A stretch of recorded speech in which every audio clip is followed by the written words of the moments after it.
Hi there, I'm Phil. Happy New Year and welcome back to Almost Machining. Got a lot of exciting things planned for this year. And started off, I started machining this piece of steel right here. I started cutting this bar stock down to size to make a new scraper blade. And in the process of doing that, I realized that I hadn't really touched my milling machine to really clean it up and get it ready for my use. I cut some wood on it. And so, uh, let me show you. Let's take a look and see where I'm at, see what I'm going to do, because I really need to get this scraper done. Is the X-axis bronze nut for the milling machine that I have.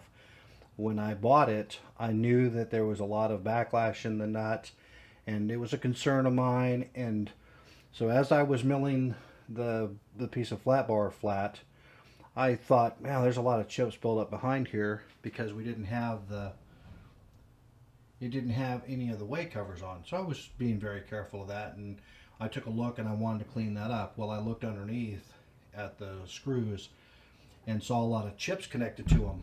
So that led me to go ahead and take a look at the other screw to find out why it was so loose. And well, the problem is that it was coated with grease, and grease likes to carry and hold on to things. So this nut has been fed chips via grease into it since its inception, I think. But right here, you can see that there's the shape of the screw itself. Well, that's just grease. That's a grease nut.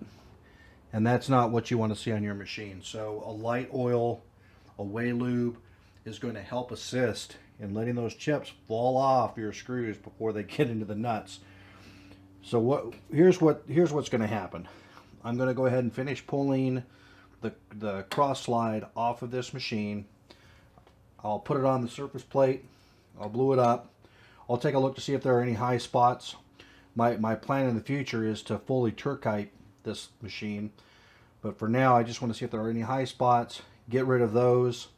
I know I have some wear on the, I guess on the table side where the cross slide rests, or on the machine side. This would normally be where the knee is down below. Check it, make sure that things aren't too bad, and if there are some high spots, I'll scrape them down, but just very lightly. I won't do any kind of surface fit. I'll clean the nut up the best I can. I work with this adjustment screw that's located right here to see if I can take out just a little bit of that backlash, and then put the machine back together so I can get back to work. I need to have a mill in order to be able to do some of the other pieces that I need to make for the other machines that I'm repairing. So we'll get this cleaned up and bring you back taking a look at the nut in closer detail, and by then I should be able to have this off and at least blued to see where it's actually at. I don't have a long enough straight edge to do the full scraping of it yet, so that's why I'm not going to do that, and that's going to be time consuming right now. So let me get this pulled off, cleaned up a little bit, and see where we're at. Alright, so I've got a bulk of the grime and grease off of this area here. I'll go ahead and pull this nut off right now. Look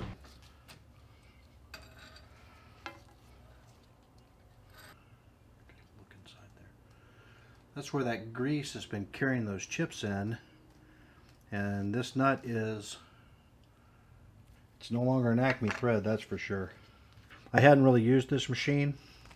Sticking in line with the Almost Machining bit is that there's been a lot of work to get done before I can actually start using my equipment and making things. I think that's one part of the reason why it's the channel's named that way. In the home shop, you often start off with things that aren't ideal. And I think for a lot of us, the goal is to get there. You want to really focus on doing the best you possibly can, and at the same time making sure that what you've got is usable. See, those are no longer Acme threads. So here's the screw,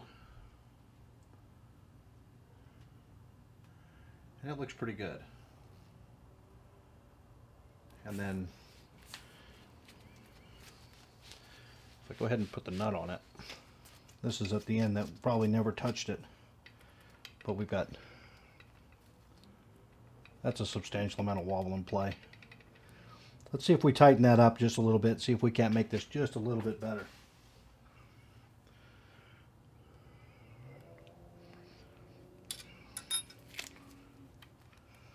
No. I think the only way that I can make this better is to just clean it up, get it cleaned up, and then come back and do what I can and order a new one. I think Grizzly sells them now. This is an Inco. We'll take a look at that. See if we can.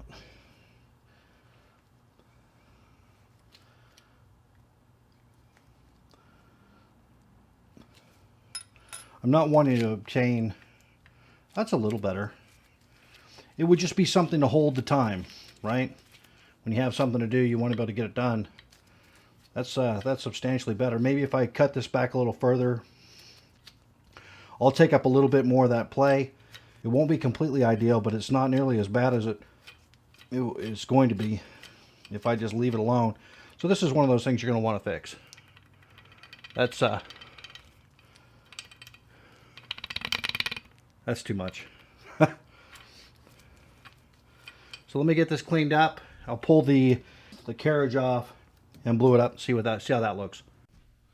All right, I have pulled the saddle off. I've removed and cleaned both of the nuts. This is the X, or this is the Y, and this is the X nut. They're in exceptionally bad shape. Extremely worn. So they'll go back in this state. I haven't figured out what I want to do about fixing these yet. Let's take a look at the raw bluing. So I know typically before you would want to blue something up, you would want to do a rough scrape on it. But for what I was trying to achieve is I just wanted to see where things were.